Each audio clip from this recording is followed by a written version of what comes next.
Hello everybody, welcome to Ashish Singh Lectures. I am Madiha Khan, your friend who is there to help you with your English language. तो आज की class में हम क्या start करने वाले हैं? आज की क्लास में हम स्टार्ट करें हमारा नया चैप्टर या पोम जिसका नाम है द ट्रीज़। ठीक है, द ट्रीज़ हमने पढ़ी थी, एड्रियन रिच द्वारा लिखी गई ये पोम है। काफ़ी इंटरेस्टिंग पोम थी, है ना, जिसमें ट्रीज़ के बारे में बताया गया और ट्रीज़ के साथ साथ इसको किससे कंपेयर किया गया है? विमेन से, है ना। तो इस तरीके की पोम है। आ जाओ, इसकी हम पहले पोम देखते हैं। The trees inside are moving out into the forest. The forest that was empty all these days, where no bird could sit, no insect hide, no sun bury its feet in shadow. The forest that was empty all these nights will be full of trees by morning. तो अब यहाँ पे बात क्या हो रही है? Adrienne rich के घर में जो पेड़ पौधे हैं उनकी बात हो रही है कि जो सारे पेड़ पौधे हैं ये अब कहाँ? फॉरेस्ट की तरफ बढ़ रहे हैं, फॉरेस्ट में जाना चाहते हैं। अब जो फॉरेस्ट, जो जंगल हमेशा खाली रहा, जिसमें किसी भी चिड़िया की बैठने की जगह नहीं, क्योंकि ट्रीज़ ही नहीं है ना, ट्रीज़ ही नहीं है तो किसी भी चिड़िया के बैठने की जगह नहीं है, किसी भी कीड़े मकोड़े की छुपने की जगह नहीं है, और ना ही सन जो है वो किसकी, मतलब बरी होना का मतलब क्या हो गया कि वो ऑब्वियसली कोई भी मतलब नीचे छाया तो बनेगी नहीं, तो वो किरणें ऐसी की ऐसी डायरेक्ट पड़ रही हैं, तो वो ऐसा लग रहा है कि दफन नहीं हो रही हैं। तो जो ट्रीज़ थे, जो फॉरेस्ट थे बिल्कुल खाली था, वो कल सुबह तक पूरा इन पेड़ों से भर जाएगा। All night the roots work to disengage themselves from the cracks in the veranda floor. The leaves strain towards the glass, small twigs stiff with exertion, long cramped boughs, shuffling under the roof like newly discharged patients, half dazed, moving to the clinic doors. अब पूरी रात जो है, जो जड़ें थी वो क्या कर रही थी? बहुत कोशिश कर रही थी और क्या कर रही थी? क्रैक डाल रही थी, मतलब निकल रही थी खुद से और ज़मीन में क्रैक डाल रही थी वरेंडा की। ठीक है, और जो लीव्स हैं वो ग्लास को क्या कर रही थी? जो कांच लगाए सामने विंडो का, उस पर जोर डाल रही थी कि जैसे उसको तोड़कर बाहर ही निकल जाएंगी। ठीक है, और जो सारे पेड़ पौधे और जो सारी ब्रांचेस हैं वो इस तरीके से रूफ के ऊपर जा रहे हैं जैसे कि कोई पेशेंट हो जिसको डिस्चार्ज मिला होता है ना भाई, हम ऊब जाते हैं हॉस्पिटल में और ऐसा पेशेंट हो ठीक भी नहीं हुआ तो बस उसको घर भागने की लगती है, इस तरीके से ये ट्रीज बिहेव कर रहे हैं। I sat inside, door open to the veranda, writing long letters in which I scarcely mentioned the departure of the forest from the house. ठीक है, मैं जो है अंदर बैठी थी, मैंने वरांडे की तरफ का डोर खोल रखा था और मैं लेटर लिख रही थी जिसमें मैंने बहुत थोड़ा ही मेंशन किया था कि ट्रीज के जाने का। The night is fresh, the whole moon shines in a sky till open, the smell of leaves and lichen still reaches like a voice into the rooms. बहुत अच्छी खूबसूरत फ्रेश नाइट है, पूरा का पूरा स्काई में जो है मून चमक रहा है, शाइन कर रहा है। ठीक है, लीव्स और लाइकन की स्मेल जो है वो ऐसे आ रही है कमरे में जैसे किसी की आवाज़ आ रही है। My head is full of whispers which tomorrow will be silent. ऐसा लग रहा है कि मेरे सर में या जो मेरा दिमाग है उसमें कोई खुसफुसा रहा है जो कल बिल्कुल कैसा हो जाएगा? शांत हो जाएगा, बिल्कुल साइलेंट हो जाएगा, क्योंकि ट्रीज होंगे ही नहीं। Listen, the glass is breaking, the trees are stumbling forward into the night, winds rush to meet them, the moon is broken like a mirror, it pieces flash now in the crown of the tallest oak. ध्यान से सुनो, कांच टूट रहा है, मतलब जो leaves और जो ट्विग्स थी वो जोर डाल रही हैं, अब कांच टूटने वाला है। बाहर तुम देखोगे तो जो ओक ट्री है बड़ा सारा, उसके पीछे से चांद कैसा लग रहा है? जैसे टूटा हुआ क्रैक हो ना, ऐसा होता है ना कि भाई जैसे यहाँ पर क्या है, सपोज करो ये मून है, ये ऊपर आसमान में दिख रहा है और यहाँ से क्या हो रहा है, ऐसे पेड़ की शाखा जा रही है ना, ऐसे ही सपोज कर लो सॉरी। ठीक है, तो ऐसे ही शाखाएं जा रही है, तो ये जो हिस्सा ये कैसा लगेगा कि जैसे मून कैसा लग रहा है, टुकड़ों में बटा हुआ है, क्रैक्स हैं। तो वही बात यहाँ पर बोली गई है। ठीक है, तो ये आपकी पोम है। ठीक है, आप इसकी समरी देख लो, वैसे मैं ये ऑलरेडी करा चुकी हूँ आपको, बस आपको रिवाइज हो जाए इसलिए हम कर रहे हैं इसको। The poem the trees is a metaphorically written poem by Adrienne Rich. ये जो पोम है ये मेटाफोरिकली लिखी गई है। मेटाफोरिकली क्यों? क्योंकि ट्रीज को यहाँ पे इनडायरेक्टली कंपेयर किया गया है दूसरी चीज से। Through this poem the poet wants us to know that it's high time that the trees want to break free from the human boundaries and move to their natural habitat जंगल। ठीक है, वो क्या बात कर रही हैं कि भाई ये अब बस बहुत हाई टाइम हो गया, अब जो ट्रीज़ हैं वो अंदर नहीं रहना चाहते इंडोर्स में, वो उनका जो नेचुरल हैबिटाट है जंगल फॉरेस्ट, वहाँ रहना चाहते हैं और वहीं जाना चाहते हैं। She says that the forest will be full of trees the next morning. The roots of the trees are working hard to separate from the floor of the veranda where they have remained fixed. ठीक है, वो कहते हैं कि जो forest अभी तक खाली थे वो कल पूरे भर जाएंगे, क्योंकि ट्रीज़ और रूट्स जो हैं वो काफ़ी मेहनत कर रहे हैं कि इस वरांडा की ज़मीन से खुद को बाहर निकाल पाएँ। The leaves and branches are moving towards the glass windows. जो ब्रांचेज हैं, जो लीव्स हैं, वो सारी ग्लास विंडोज़ की तरफ मूव कर रही हैं। They are desperate to move out like a newly discharge patient who has not recovered completely. ठीक है, और वो इतना ज़्यादा डेस्परेट है, मतलब इतना ज़्यादा कि उन्हें बस कैसे भी निकलना है, जैसे कि एक पेशेंट होता है जो पूरा रिकवर भी नहीं होता और उसे घर जाना होता है हॉस्पिटल से। The poet is sitting in her house with the doors of the veranda open. जो poetess है वो अपने घर में बैठी है और veranda के डोर ओपन है। She is writing letters but does not mention this movement of the trees. वो letters लिख रही हैं लेकिन वो ये वाले movement का कहीं भी mention नहीं करती हैं। It is night time, the sky is clear and a bright moon is visible. रात का समय है, बिल्कुल साफ आसमान है और मून दिख रहा है सामने साफ। She can smell the leaves and lichen which seems to be calling out desperately. उन्हें लीव्स की और लाइकन की खुशबू आ रही है। She hears the glass of the window pane breaking. उन्हें अब जो खिड़की के जो ग्लास था उसके ब्रेक होने की आवाज़ आ रही होती है। The trees are moving out and a fast blowing wind embraces them. Trees जो हैं वो बाहर निकल रहे हैं और जो विंड है वो उन्हें गले लगा रही है, मतलब उनमें से होकर निकल रही है। As the trees have reached the forest, the tall and strong oak tree overshadows the moon and it seems that the moon has been broken into several pieces. अब जो ट्रीज हैं वो क्योंकि फॉरेस्ट में चले गए तो जो ओक का पेड़ है वो ऐसा लग रहा है कि पीछे उसके जो चांद है वो कुछ हिस्सों में बट गया, क्योंकि वो इस तरीके से नजर आ रहा है। ठीक है, तो यही हमारी पोम की समरी है। इसका हिंदी वर्जन देख लो। कविता द ट्रीज एड्रियन रिच द्वारा रूपक रूप से लिखी गई कविता है। इस कविता के माध्यम से कवि हमें ये बताना चाहता है कि अब समय आ गया है और पेड़ मानवीय सीमाओं से मुक्त होकर अपने प्राकृतिक आवास जंगल में जाना चाहते हैं। वे कहती है कि अगली सुबह जंगल पेड़ों से भर जाएगा। पेड़ों की जड़ें बरामदे के फर्श से जहां वे टिकी हुई है अलग होने के लिए कड़ी मेहनत कर रही है। पत्तियां और शाखाएं कांच की खिड़कियों की ओर बढ़ रही है। वे ठीक उसी तरह बाहर जाने के लिए बेताब है जैसे हाल ही में डिस्चार्ज हुए मरीज को जो पूरी तरह से ठीक नहीं हुआ हो जल्दी जल्दी अस्पताल से निकास द्वार की ओर बढ़ता है। कवियत्री अपने घर के बरामदे के दरवाजे खोलकर बैठी हैं। वे पत्र तो लिख रही हैं लेकिन पेड़ों की इस हलचल का जिक्र नहीं करती। रात का समय है, आसमान साफ है और चमकीला चांद दिखाई दे रहा है। वे पत्तियों और लाइकन को सूंघ सकती हैं जो हताशा पूर्वक पुकारते हुए प्रतीत होते हैं। वे खिड़की के शीशे के टूटने की आवाज़ सुनती हैं। पेड़ बाहर निकल रहे हैं और तेज़ बहती हवा उन्हें अपने आगोश में लेती हैं। जैसे ही पेड़ जंगल में पहुंचे, ऊंचा और मजबूत ओक का पेड़ चांद पर छा गया और ऐसा लगा कि चांद कई टुकड़ों में बट गया है या टूट गया है। ठीक है, इस तरीके से इसकी समरी हो गई। इसकी थीम देखो।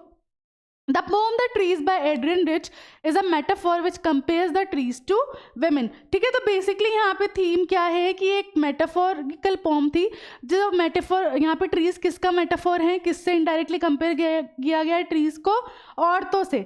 The poem is a feminist and poet is a feminist and highlights the desire of women to be free and go out in the open. जो पोएट है वो एक फेमिनिस्ट है। फेमिनिस्ट क्या होती हैं, जो फीमेल राइट्स वगैरह के लिए ज़्यादा बातें करती हैं, उनके लिए आवाज़ उठाती हैं, बेसिकली वो लोग होते हैं फेमिनिस्ट। ठीक है, और वो क्या चाहती हैं कि बस अब ये हाई टाइम है कि अब औरतें जो हैं वो अपने घरों से बाहर निकलें और सिर्फ घरों में ही घरों के कामों में बंद के ना रह जाएं। The trees want to free themselves from the floor of the house and go in the open forest. They are crammed in the houses and their feelings can be felt and heard by the poet. तो यहाँ पे जो trees हैं वो अब अपने घरों से बाहर निकलना चाहते हैं और वो काफ़ी ज़्यादा डेस्परेट है बाहर निकलने के लिए, और पोएट ये बात सेंस कर पा रही हैं। जैसे कि जो औरतें हैं जिन्हें घरों में कैद करके रख लिया जाता है वो भी अब डेस्परेट हैं बाहर निकलने के लिए, खुद के लिए कुछ करने के लिए। तो इस तरीके की थीम थी इसकी। अब इसके वर्ड मीनिंग्स देख लो। डिसंगेज छुड़ाना, स्ट्रेन तनाव, ट्विक्स टहनिया, एक्सर्शन श्रम या मेहनत, क्रैम्प्ड तंग, बोक्स शाखा, शफलिंग मिश्रण, डिस्चार्ज्ड खारिज, डेज्ड चकित, एम्प्टी खाली, इंसेक्ट कीड़ा, बरी दफनाना, शेडो छाया, रूट्स जड़े, स्टिफ कठोर, शटर तोड़ना, क्लिनिक अस्पताल, स्कार्सली कठिनता से, मेंशन चर्चा, डिपार्चर प्रस्थान, लाइकन कवक और शैवाल, हेड सिर, विस्पर कानाफूसी या फुसफुसाहट, साइलेंट चुप, स्टम्बल ठोकर खाना, विंड्स हवाएं, रश तेजी से जोड़ना या हड़बड़ी, फ्लैश चमक, क्राउन सिरताज या ताज, ओक शाहबलूत का पेड़। ठीक है, इसके आप पहले एनसीईआरटी वाले क्वेश्चन एंड आंसर्स देख लो, थिंकिंग अबाउट द पोम वाले। Find in the first stanza 3 things that can not happen in a treeless forest. पहला स्टैंजा जो हमने पढ़ा उसमें से वो 3 चीज़ें आपको निकालनी है जो एक फॉरेस्ट में नहीं हो पा रही हैं क्योंकि वहाँ पर ट्री नहीं है। तो क्या क्या थी वो? Sitting of a bird on the trees, क्योंकि पेड़ ही नहीं होंगे तो कहाँ बैठेंगी। द हाइडिंग ऑफ इंसेक्ट्स, क्योंकि पेड़ ही नहीं है तो कीड़े कहाँ छुपेंगे। And the sun burying its feet in the shadow of the forest. तो ये 3 चीज़ें हैं जो नहीं हो सकती एक ट्रीलेस फॉरेस्ट में। What picture do these words create in your mind? Sun bury its feet in shadow. What could the poet mean by the sun's feet? ठीक है, जो हमने लाइन पढ़ी sun bury its feet in shadow, उससे poet का क्या कहना है या क्या आपको बताना है? तो the sun's feet refers to the rays of the sun. sun's feet जो है सन के पेड़, हम किसको बोल रहे हैं? सन की किरणों को। Because there are no trees, the rays fall directly on the ground. जैसे कि मैंने आपको पोम समझाते टाइम बताया था कि जब कोई ट्रीज ही नहीं है तो जो किरणें हैं वो डायरेक्ट कहाँ पर आ रही हैं? डायरेक्ट ग्राउंड पर आ रही हैं। In a forest with trees the shadow hides the sun rays in it seems that the sun is burying it feets in the shadow that fall from the trees. जहाँ पे trees होते हैं वहाँ पे क्या होता है? किरणें पेड़ों पर पड़ती हैं और वहाँ पर ऐसा लगता है कि वो दफन हो गई हैं और फिर शेडो में दिख रही होती हैं। तो ये वाली बात बोली गई है। Where are the trees in the poem? Trees कहाँ पर हैं पोम में? What do their roots, their leaves and their twigs do? उनकी जो पेड़ है, उनकी जो जड़ें हैं, जो पत्ते और जो टहनियाँ हैं, वो क्या कर रही हैं? तो in the poem the trees are trapped in the poet's house. तो पोम में ट्रीज कहाँ पर हैं? कैप्टिवेटेड है या कैद है पोएट के घर में। Their roots work all night to disengage themselves from the cracks in the veranda floor. जो जड़ें हैं वो पूरी रात श्रम कर रही हैं, मेहनत कर रही हैं, खुद को उस वरांडा के अंदर से निकालने की कोशिश कर रही हैं। The leaves try very hard to move towards the glass. जो पत्तियां हैं वो काफ़ी ज़्यादा कोशिश कर रही हैं कि वो ग्लास तक आ जाएं। And put a lot of pressure on it so that it breaks. ठीक है, और फिर वहाँ आकर उस पर काफ़ी ज़्यादा प्रेशर लगा रही हैं कि भाई ये कांच टूटे और हम यहाँ से बाहर निकले। While the small twigs get stiff with exertion. ठीक है, और जो ट्विक्स हैं, छोटी छोटी टहनियाँ हैं, वो क्या कर रही हैं? मेहनत कर रही हैं साथ में। What does the poet compare the branches to? ठीक है, ब्रांचेस को किससे कंपेयर किया गया है? तो the poet compares the branches to newly discharge patients of a hospital. उन्होंने ब्रांचेस को किससे कंपेयर किया है? शाखाओं को, कि वो ऐसे लग रहे हैं जैसे कोई पेशेंट हो जो अभी अभी डिस्चार्ज हुआ है हॉस्पिटल से। Because they are desperate to move out just like a newly discharge patient who has not recovered completely moves to the exit door of the hospital in a hurry. क्यों? क्योंकि जो शाखाएं ये बहुत ज़्यादा डेस्परेट हैं बाहर निकलने के लिए। जैसे कि एक पेशेंट होता है जो पूरा रिकवर भी नहीं हुआ होता है लेकिन उसे बस अपने घर जाने की लग रही होती है। How does the poet describe the moon? ठीक है, पोएट ने मून को कैसे डिस्क्राइब किया है? At the beginning of the third stanza, जो थर्ड स्टैंजा हमने पढ़ा पोम का, उसकी स्टार्टिंग में और उसके एंड में कैसा किया है और वो चेंज किस वजह से आया है। तो at the beginning of the third stanza the poet says that the full moon is shining in the open sky in the fresh night. तो स्टार्टिंग में हमने देखा कि पोएट बता रही हैं कि भाई पूरा का पूरा मून जो है वो चमक रहा है क्लियर स्काई में, एक अच्छी सी रात में। ठीक है, at the end of the stanza she describes that the moon breaks into pieces like a broken mirror and shines on the heads of the tallest oak trees. आखिर में उन्होंने क्या बताया कि मून जो है चांद जो है वो टुकड़ों में टूट गया है और चमक रहा है, कहाँ पर, इस तरीके से जैसे ताज हो ओक ट्री का। As the trees move outside they cover some of the shine of the moon and it can be seen only in parts. जैसे कि मैंने बताया ट्रीज बाहर आ गए हैं, जिसकी वजह से उन्होंने मून के ऊपर कवर कर लिया है, जिसकी वजह से थोड़ा थोड़ा पार्ट ही मून का हमें दिख रहा है। This is why it seems that the moon has broken into pieces, और उसी वजह से ऐसा लग रहा है कि जो चांद है वो टुकड़ों में बट गया है। Clear? What happens to the house when the trees move out of it? घर का क्या होगा जब पेड़ वहाँ से बाहर निकल जाएंगे? तो when the trees move out of the house, the glasses break and the whispers of the trees vanish, leaving the house silent. जब trees घर से बाहर निकल जाएंगे तो घर के कांच टूट जाएंगे और जो भी आवाज़ें और फुसफुसाहट थी वो सब खत्म हो जाएगी और घर बिल्कुल शांत हो जाएगा। ठीक है, तो ये आपके NCERT वाले क्वेश्चन एंड आंसर्स हैं।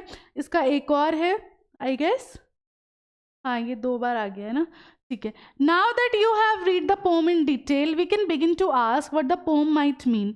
Here are 2 suggestions, can you think of others. ठीक है, आप जब आपने पूरी पोम पढ़ ली है तो हम ये क्वेश्चन कर सकते हैं कि आपको पोम का क्या मतलब समझ आया।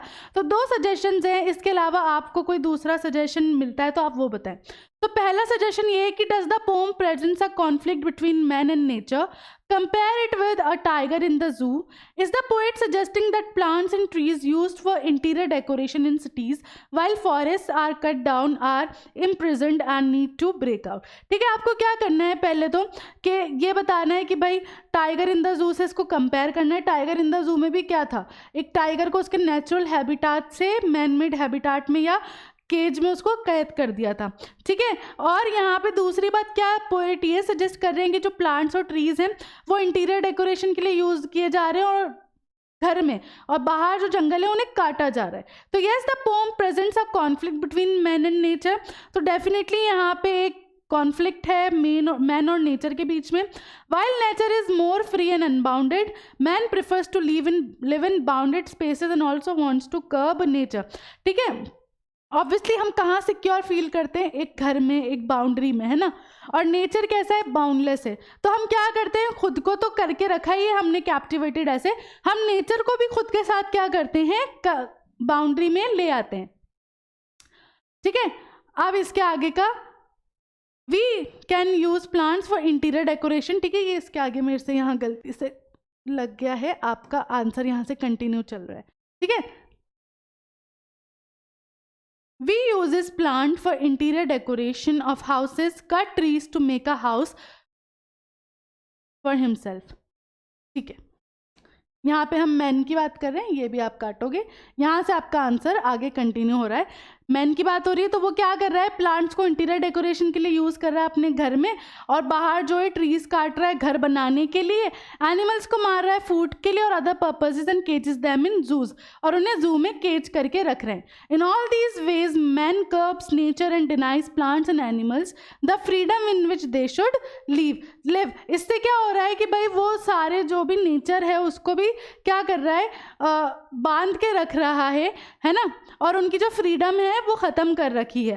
That is why the trees want to move out, इसीलिए ट्रीज बाहर निकलना चाहते हैं।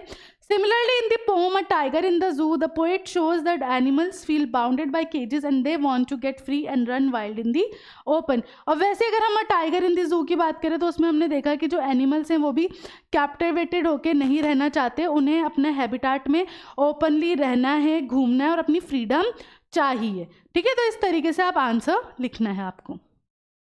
On the other hand, Adrian Rich has been known to use trees as a metaphor for human beings.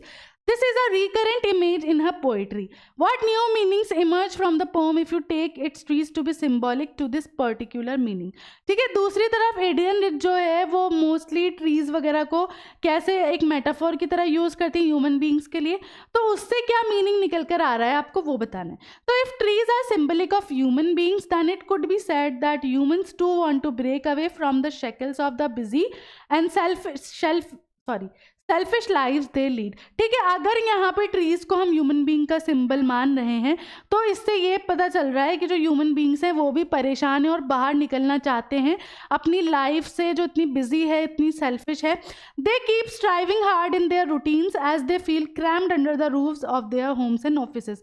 वो क्या कर रहे हैं, बहुत ज़्यादा मतलब बहुत स्ट्राइव कर रहे हैं, है ना, उनके रूटीन में, क्योंकि वो काफ़ी ज़्यादा कैसा फील कर रहे हैं, घुटन वाला फील कर रहे हैं, परेशान फील कर रहे हैं उनके घर और ऑफिस में। Even they want to break free and go out into the peaceful nature. होता है ना कभी कभी, यार बहुत हो गया काम, अब तो बाहर चलना है, कहीं घूमने, नेचर में जाना है, तो वही वाली सिचुएशन हो जाती है हमारे साथ। Man would also want to enjoy the beauty of nature and go out in the open and be free just like trees.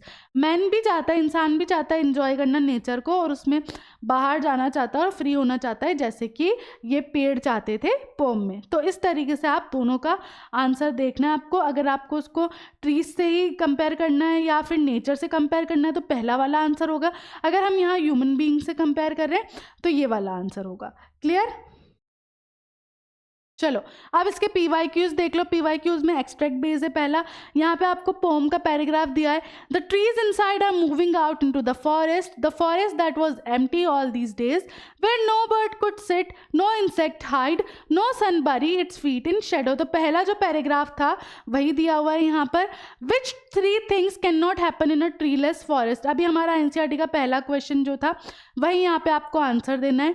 ठीक है। A forest is a natural habitat for numerous birds and insects. When forests are clean, no bird can make its nest, nor can insects hide in the bark of the trees, and there's nothing to shade the area from sunlight. तो आप वही simple answer भी लिख सकते हो, तीनों points लिख दो यहाँ पे कि भाई बर्ड्स बैठ नहीं सकते ट्रीज पर, इंसेक्ट हाइड नहीं कर सकते उसकी बार्क में, है ना, और कोई भी शेड नहीं होगा, है ना, या फिर सनलाइट जो है वो बरी नहीं हो पाएगी।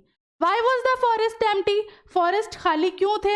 The forests were empty and devoid of trees because they were cut down to create a land for cultivation and expansion of cities. तो सिंपल यहाँ पे आंसर लिख देना कि भाई फॉरेस्ट क्यों एम्प्टी थे, क्योंकि हम इंसानों ने ही वहाँ पर क्या किया है, फॉरेस्ट को काट कर उस लैंड को कल्टीवेशन के लिए या फिर अपने किसी फ़ायदे के लिए या घर बनाने के लिए यूज़ कर लिया है।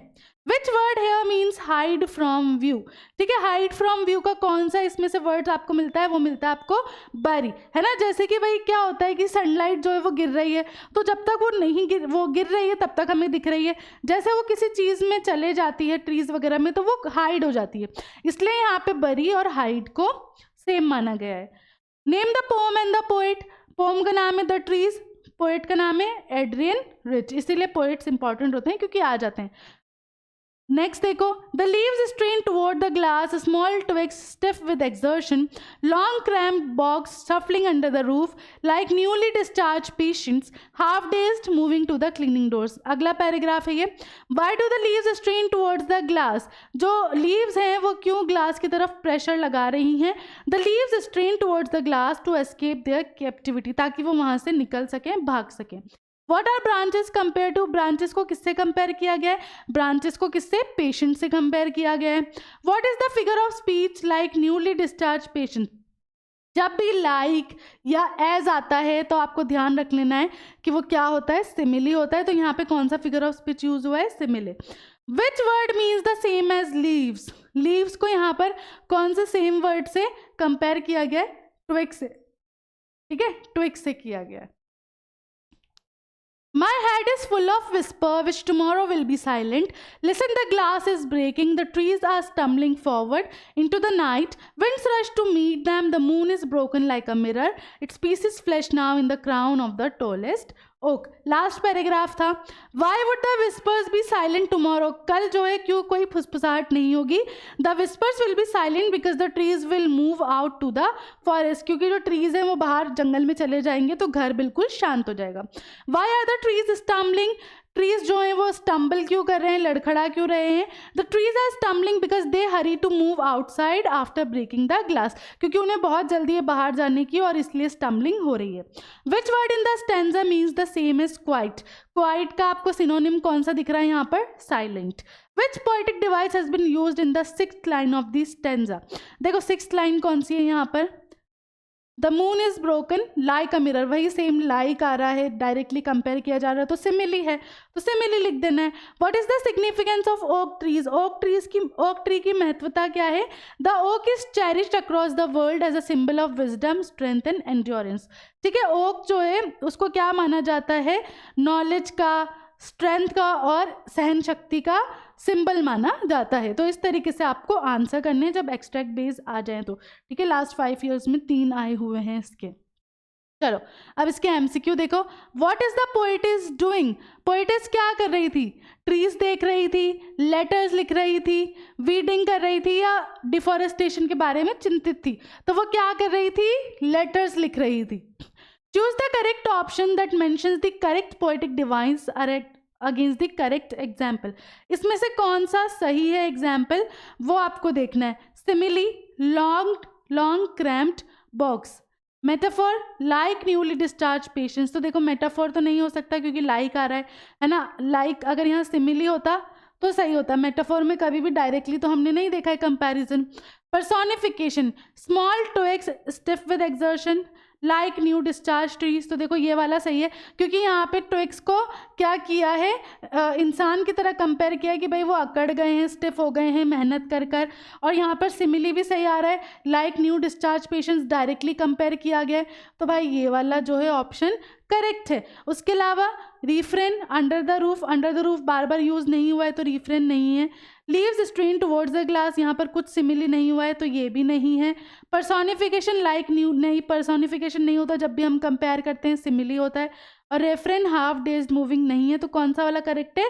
ऑप्शन नंबर 2 ही इसका करेक्ट है क्योंकि यहाँ पर बिल्कुल सही दोनों फिगर ऑफ स्पीचेस जो हैं या पोएटिक डिवाइसेस जो हैं वो मैच कर रहे हैं अपने सेंटेंसेस से। तो इसलिए देखो पोएटिक डिवाइसेस और फिगर ऑफ स्पीच मैंने आपको कराए हैं क्योंकि ये ज़रूरी होते हैं, इस तरीके से आ जाते हैं, ठीक है। Long cramped and half dazed are combination of two words joined together to form compound words. Choose the option that does not correctly fit the definition of the same. ठीक है, यहाँ पे लिखा है लॉन्ग क्रैम्प्ड और half days. तो यहाँ पे क्या किया है, दो शब्दों को मिलाकर एक कंपाउंड वर्ड बनाया है ना। अब यहाँ पर कौन सा ऑप्शन है जो करेक्टली इससे फिट नहीं हो रहा है? तो देखो डिस्चार्ज, तो हाफ डेज जो ये वाला डिस्चार्ज से तो मैच हो रहा है क्योंकि पेशेंट्स के बारे में ही बात हुई थी। Back stage, come back, toward, knighthood, ठीक है। इसमें से कौन से हैं जो इसके साथ करेक्टली फिट नहीं हो रहे हैं, आपको वो बताना है। तो यहाँ पे देखो, अगर आप इन वर्ड्स को देखो, बैक स्टेज ये भी 2 वर्ड से मिला हुआ है ना, और कम बैक में भी 2 हैं और नाइटहुड में भी 2 हैं, ठीक है। तो कौन सा वाला जो है वो फिट नहीं हो रहा? 2nd, 3rd और 5th वाला। The phrase newly discharge patient suggest that the trees were, ठीक है। जो फ्रेज यूज किया गया यहाँ पर न्यूली डिस्चार्ज पेशेंट्स, वो क्या सजेस्ट करें कि ट्रीज क्या हो रहे थे? एंग्री और irritated because they were not receiving medical help और रेमेडी। तो ये तो नहीं होगा क्योंकि भाई उनको मेडिकल हेल्प और रेमेडी की ज़रूरत ही नहीं थी। डिसकंटेंट और डिस्टर्ब्ड और in need of support from the clinic staff, तो ऑब्वियसली ट्रीज को कोई सपोर्ट की ज़रूरत नहीं है। मिसअंडरस्टूड और mistreated and in need of medical attention of care, और unwell or unhappy and in need of medical help or remedy, but now they are cured and ready to venture out and live their lives, ठीक है। अब यहाँ पे दोबारा देखो, यहाँ पे न्यूली डिस्चार्ज पेशेंट्स की बात हुई है और उसके आगे वाली जो चीज़ है ना, उससे आपको ट्रीज को डिस्क्राइब करना है। तो एंग्री और irritated because they were not receiving medical help और remedy, but now they are cured and want to stay away from clinics. Discontent or disturbed and in need of support from the clinic staff, but now their complaints have been addressed and they are content to live their lives. Misunderstood or mistreated and in need of medical attention or care, but now they are healthy and ready to step out. Unwell or unhappy and in need of medical help or remedy, but now they are cured and ready to venture out and live their lives. तो देखो यहाँ पर ये वाला भी हो सकता है और डी वाला भी हो सकता है, ठीक है। लेकिन यहाँ पर क्या है कि उनको कोई मेडिकल हेल्प नहीं मिली है, लेकिन वो ठीक है और अब जो है क्लिनिक से दूर रहना चाहते हैं। यहाँ पर है कि भाई उन्हें मेडिकल हेल्प और रेमेडी की ज़रूरत है, लेकिन वो क्योर्ड है और अभी क्या चाहते हैं, वो बाहर निकलना चाहते हैं, ठीक है। इन दोनों में से अब देखो कौन सा वाला ऑप्शन जो है वो करेक्ट हो सकता है। तो इन दोनों में से जो है वो लास्ट वाला ऑप्शन करेक्ट होगा क्योंकि ऑब्वियसली अगर वो न्यूली डिस्चार्ज पेशेंट्स हैं तो उन्हें हेल्प तो मिल ही रही होगी, इसलिए कौन सा वाला करेक्ट लिखोगे? डी वाला। The poet talks about the house as, ठीक है, हाउस के बारे में वो कैसे बात कर रही हैं, a safe century from predators, a place of confinement, a representation of family, और a concrete alternative to a natural,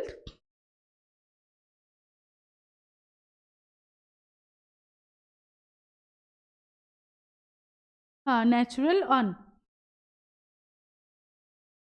तो कौन सा वाला है, क्योंकि यहाँ पर जो ट्रीज हैं वो कैसा फील कर रहे हैं, कैद फील कर रहे हैं, तो obviously a place of confinement हो गया।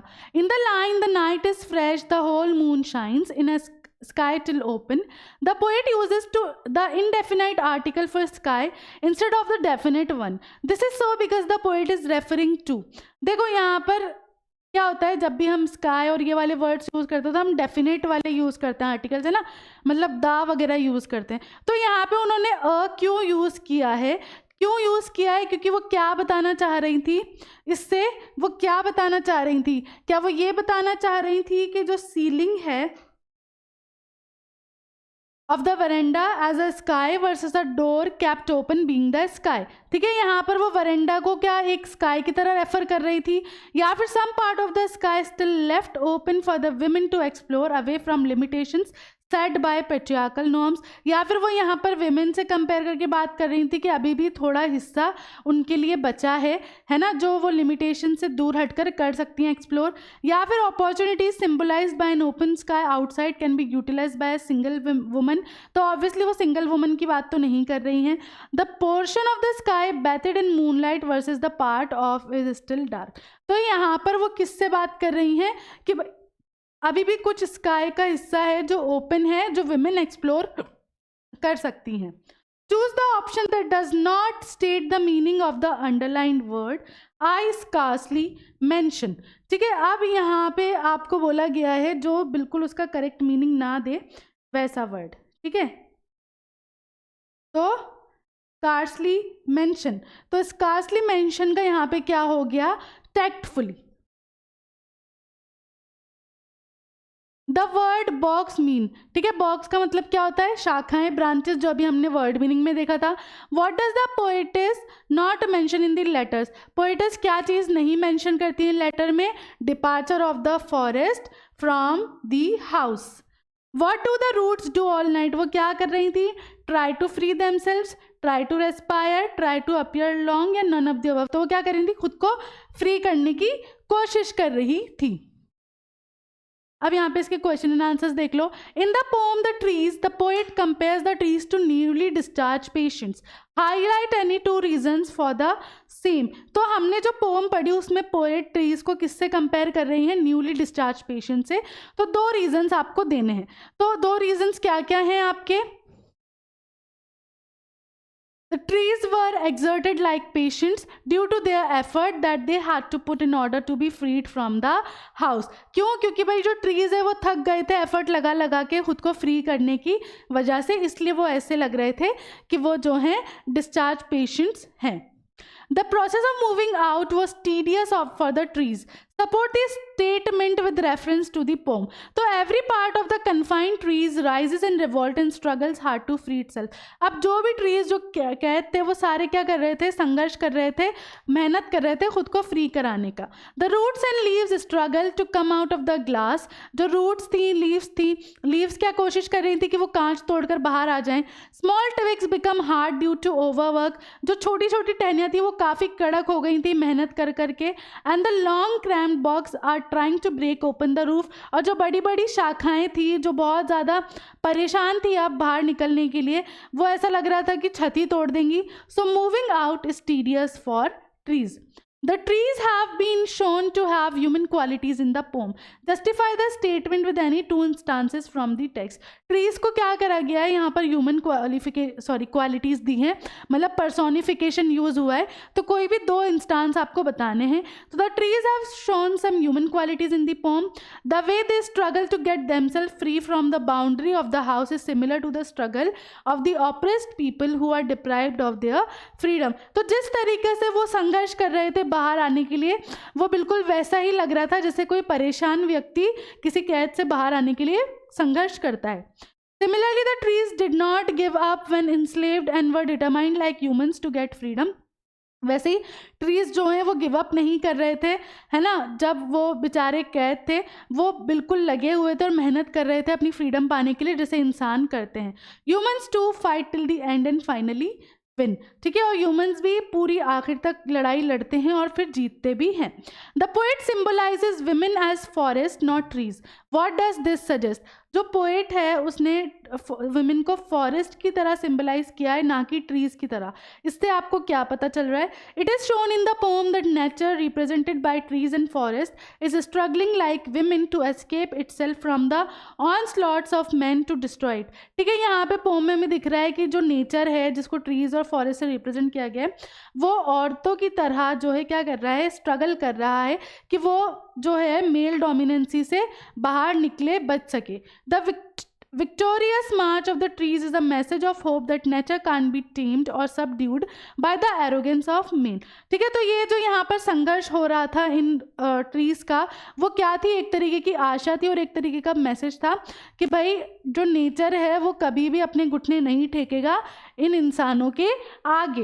In the same way women have been struggling to liberate themselves from the bondage of men under patriarchal social norms and they are also succeeding bit by bit. वैसे ही औरतों ने भी काफ़ी struggle किया और आज हम देख रहे हैं कि वो इक्वेलिटी भी पा रही हैं और सक्सेसफुल भी हुई हैं काफ़ी हद तक इन चीज़ों से बचने में. One day the women would have their due natural realm of freedom as the trees succeeded in finding their due natural home.